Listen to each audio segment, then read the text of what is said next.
their religion, their culture, their God, their folkways, their mores, their norms, and indeed robbed of the very power of their own being. So David Duke's people are in power.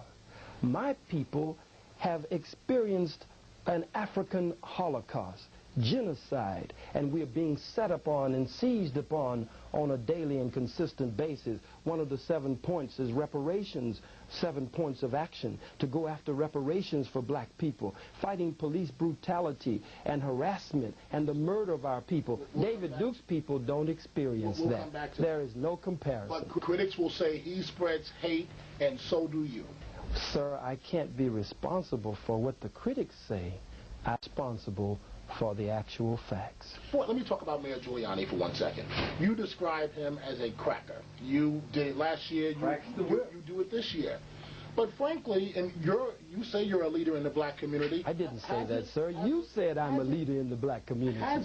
Why are you giving me words here today? Hasn't Rudy Giuliani... Did I say I'm a leader in the black community, sir? You have? Did I say I'm a leader in the black community, sir? You claim to be. I have never said that, sir. But can you answer my question? But I don't want you to base your question on a false premise as you do when I'm not present. I'm here today. When you hold a Million Youth March and you say you're going to have 50,000 people, as you did last year. And we did have 50,000 people. You know we didn't have 6,000 people. And you follow what the city says? You parrot what Giuliani and Safer say? I don't parrot what anyone says. Well, where did you get the 6,000? I make my own observation. But you just told me the city said it. Now you say you got it from your own observation. Now, which one is actually true, Mr. Dominic Carter? What's actually true is I make my own observations from looking from up to down. And you saw only 6,000 people, sir? I didn't say what I saw. How many did you see, sir? But see, this is very interesting because you're... Brother, we love you. Don't do that. Let's hurry and get to your question. My question is, you criticize Mr. Giuliani, but isn't the fact of the matter, Mr. Giuliani has done much more for Harlem than you ever have? I would have to say that that's not only incorrect from my perspective, but there are many, many, many black people. You perhaps from your seat and however big or little your check is may not be able to say it, but there are many black people who would have to disagree with you, sir. Well, from building up 125th Street... He tore down 125th Street. He's brought in white merchants, white commercial interests who are biting up Harlem. Excuse me, sir. To have jobs but if you are like Giuliani and your political platform is based on from welfare to work, and looks like it's from welfare to farewell to black people, then you would work hard to make sure that black people can set up their own businesses, since you are supposed to be, according to this white politics, the mayor of all of the people.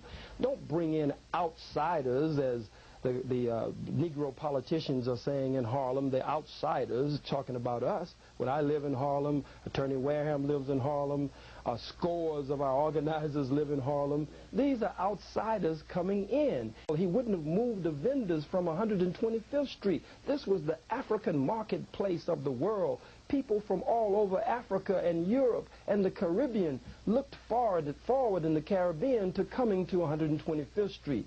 Make a way, if you're serious, that black people can set up department stores, shoe stores.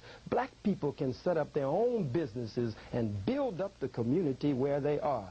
That's the platform we stand on with the Million Youth March program of action, but it is not Mr. Giuliani's platform. My question was, hasn't he done a whole lot more for Harlem than you have?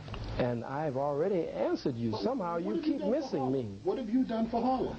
At this very moment that we sit here, I'm bringing black power, black nationalism, Pan-Africanism, black liberation theology, the stage and creating the atmosphere for gaining a greater knowledge of ourselves and history and our heritage, so that we, based on the program of Garvey and Elijah and Malcolm and Farrakhan and Carlos Cook and others, that we can begin to do something for ourselves instead of always waiting and depending on a handout from the slave master. So based on what you just said, if you have only 1,000 people, maybe 2,000 out there tomorrow, will your event be a failure?